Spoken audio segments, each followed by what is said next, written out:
up, Wizards? It's Murder. I got a gameplay video for you guys today, but before we get into all that, I just want to shout out a couple things. First of all, go follow me on Twitter. I know that I'm not very active on it currently, but I'm trying to change that. I'm trying to become, a lot more sociable with social media and things like that. I despise Facebook, so I'm not really on there except for like the marketplace.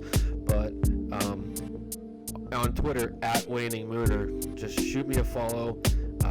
Keep current with all my updates and everything like that. I'm sure, as some of you have heard by now, I was hired by Channel Fireball to be the Wizard correspondent. I will be doing written articles as well as video articles for them. I will continue writing for Wraith Times, and I will continue this channel as is, but big things are happening for me in the future, and keep up to date with all that stuff @WaningMooner on Twitter. But now let's get into the game. We got a Bravo game today, and let's get into it. I draw into a Weathervane, a Hex, 2 blues that are irrelevant. So obviously I want to put this Hex down as soon as possible. And I'm sorry, that's a red ice bind. So I'm going to put that in the arsenal. He is on AB3, if that matters. But then I draw into 2 more Weathervanes, an Encase, and a red ice vein. So what I'm looking to do is just take whatever damage he throws at me here, which is, I think it's just going to be a hammer. No, it's a crippling crush. Big sad. And it's dominated. I can't do anything about it, so I might as well just take all this damage. There's not really much I can do.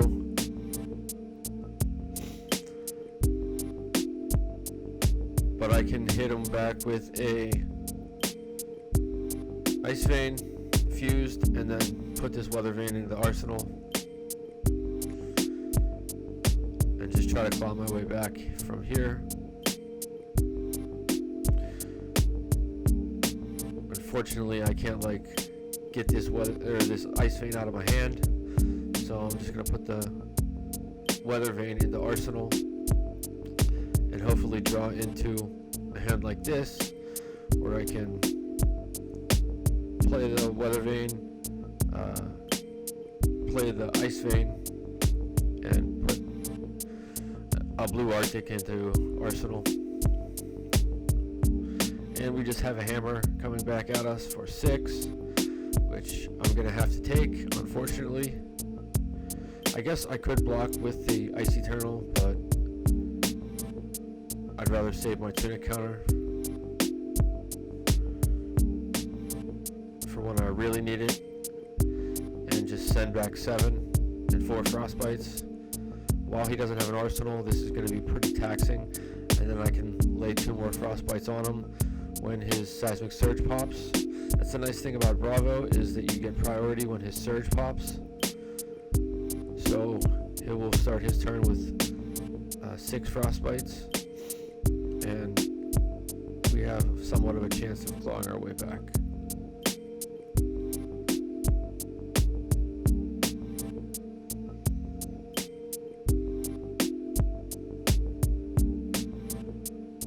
So I'm just waiting on him to discard from the Ice Vein effect.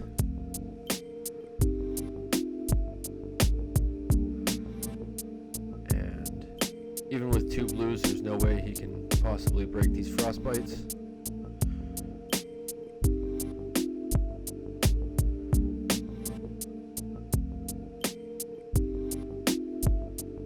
So he's stuck with him. And I'm kind of debating on whether or not I should throw Moon at him or not. Yeah, see, he's gonna try, but he can't do it. Try as he might.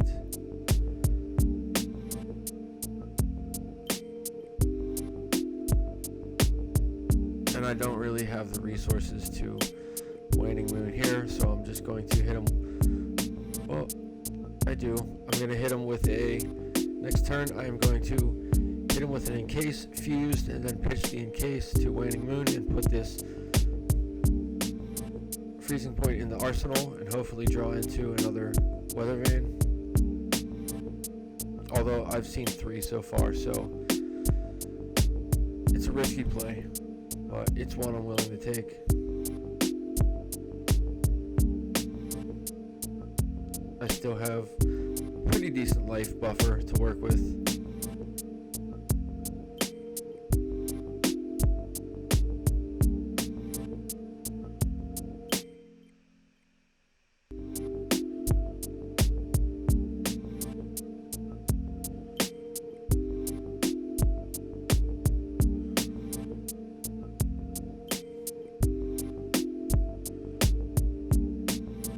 And I know a lot of people who don't like encase into AB3, but it's always going to at least guarantee taking a card out of their hand.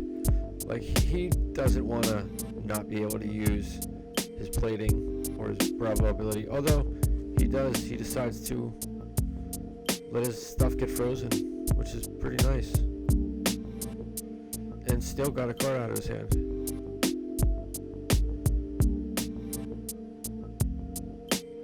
And he pitches to cover up the moon, which is odd that he wouldn't cover up.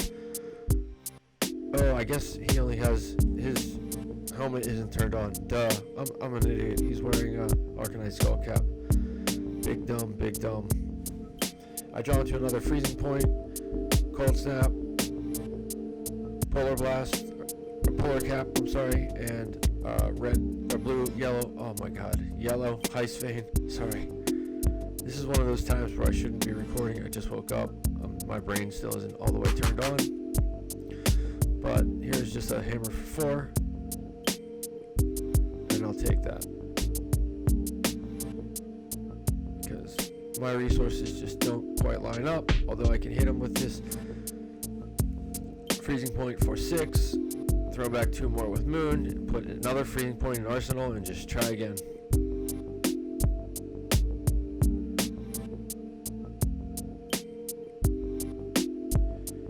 Taking at least 4 of this.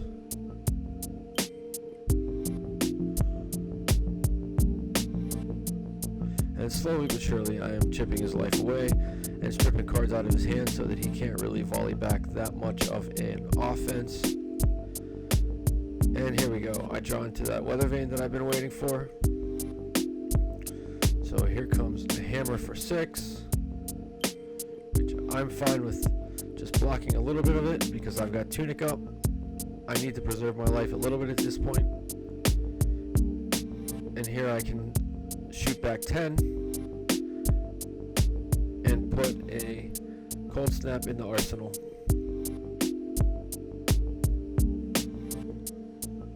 Which, not too bad, not too shabby, not too shabby.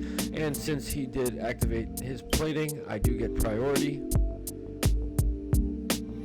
Beginning of the turn, so turning 4 into 5 and shooting him with moon.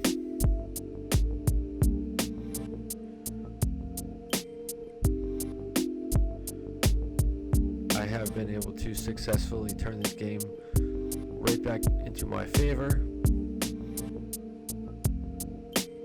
I have to wait for him to pass priority before I can shoot him with moon.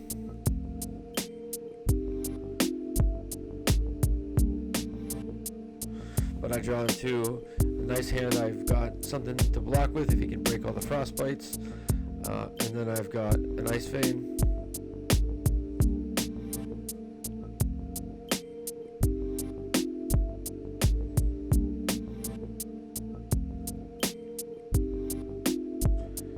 And at this point in the game,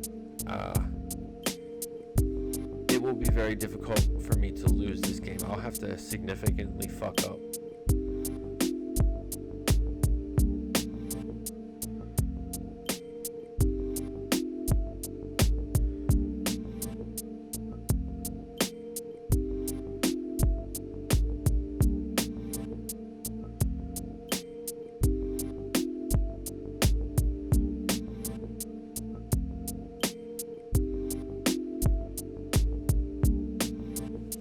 because he has to really protect his life total. Bravo knows better than anybody that, 15, while our lives are at parity and I can throw 7 back at him, he really has to keep himself above, 10 or 11. So I expect him to block out this moon and at least 2 of this Iyslander. So he's going to lose another 3 cards from his hand, potentially. Unless he wants to take all of this damage.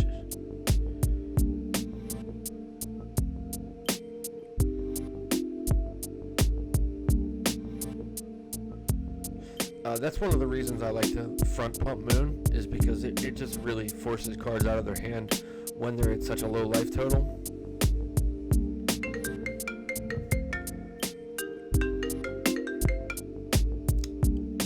If that came through, I'm sorry, my phone just rang through my computer. I hope that is not noticeable. I hope this recording did not pick that up, but if it did, I am sorry. And I'm just waiting for him to ditch that card from his hand. So, like I said, he's at that life total right now where he has to really, really protect it. So front pumping with Moon forces cards out of his hand, and then the Iyslander goes off and forces some more cards out of his hand instead of the other way around.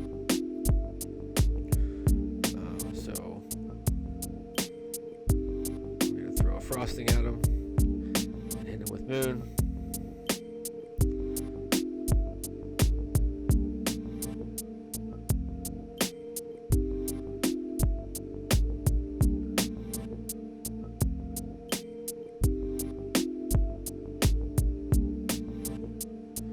And then I have a freezing point, a cold snap, and an Arctic. So take 6 again. Unfortunately, he has a lower life total than me currently, so his skull cap is turned on.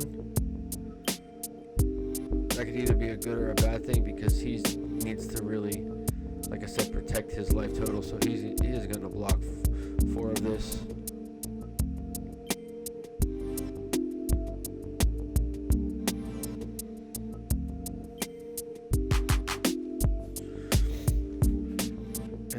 I decide to hold off on this cold snap. He's going to have enough resources to Waning Moon anyways, and I want to play this cold snap on my turn. Just because this hand is a little wonky. And I will have Tunic up, so I just want to really be sure that I can utilize, all these. I didn't want to get stuck with a really bad hand, so I was waiting for Tunic to be up, just so in case I did draw into a red or a yellow, I would be able to make this play here.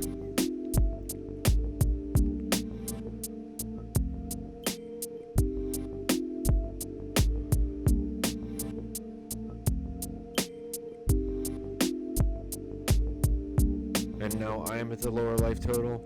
So he only has AB2. So this is connecting and creating another frostbite. I get priority. I get to give him a 5th frostbite. And pile on the Moon.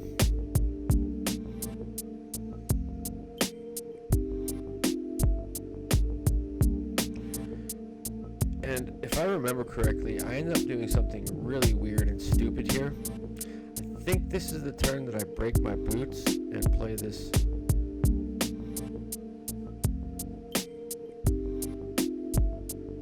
I haven't watched this game back in a while, but I think I do something incredibly stupid here. It doesn't cost me the game, but it is incredibly dumb.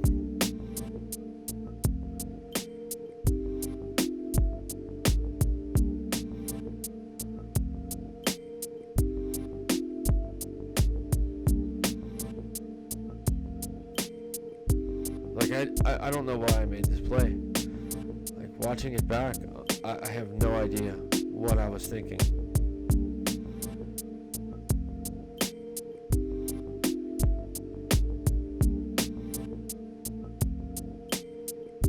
Now I have no arsenal. I wasted my tunic counter.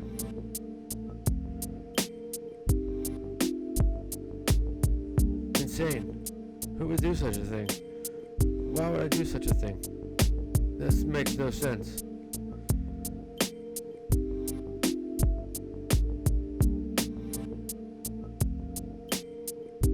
And I don't have an arsenal. And he goes down to 2. That blows my mind why I would do such a thing. But I know I won this game, so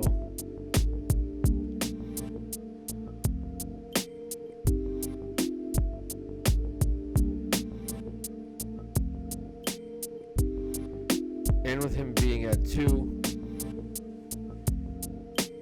if he has a pummel here, I'm just dead.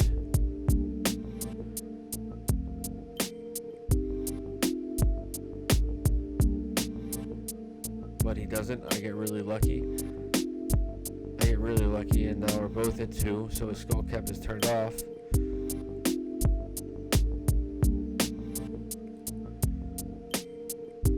But I don't have striders anymore.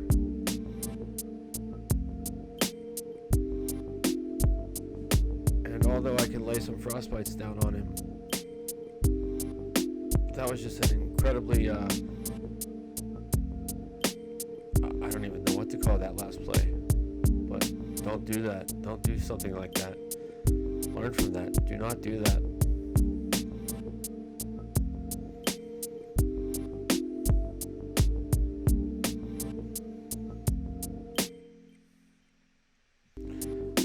I basically had him in a position where if I would have just held that hand, I could have just taken every card from his hand the next turn anyways.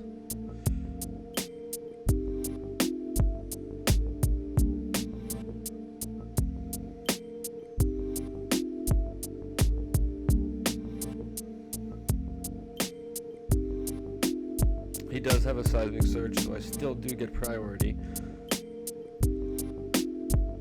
And he will take at least 1 damage from Waning Moon because he only has AB2.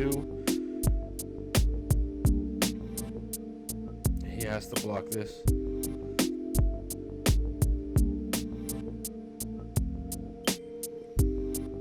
So I am able to finish out this game on the next turn because he does have to AB this.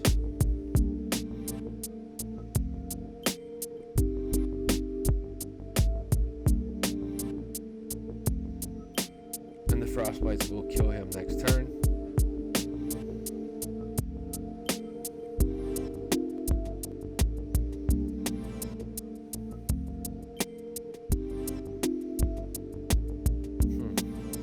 I'm still baffled by that. Sometimes I just make really dumb plays. That was one of them. Okay, here we go with priority with the seismic surge breaking.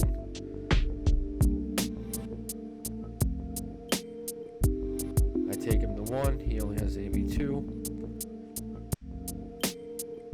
and then the frostbites will kill him, even if he has 2 blues in hand.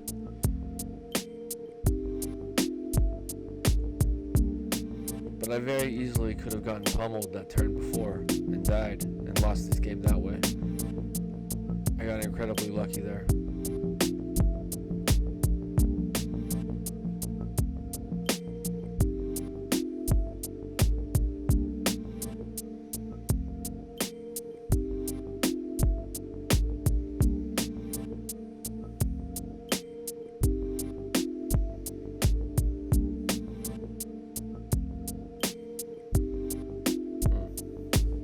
Interesting. Well,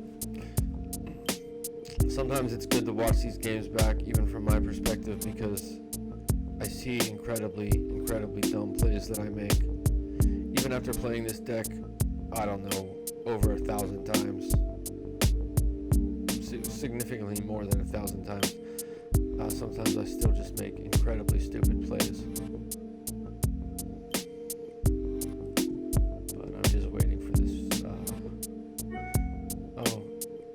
steadfast that he can't pay for.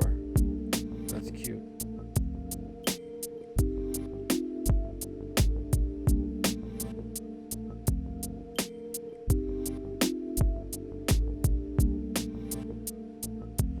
When he realizes this, it will be messy. He's trying to pay for that steadfast and can't.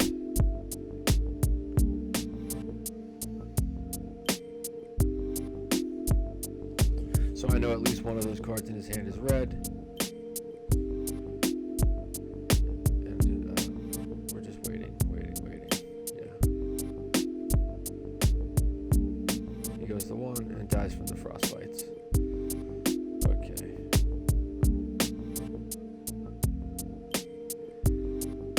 And that is that. Alright, guys. Wizards, be mindful of your plays. Don't make dumb plays like that. It could have gone completely differently where, I got pummeled and died. But alright, thanks for watching, guys, and go hit me up on Twitter. See ya.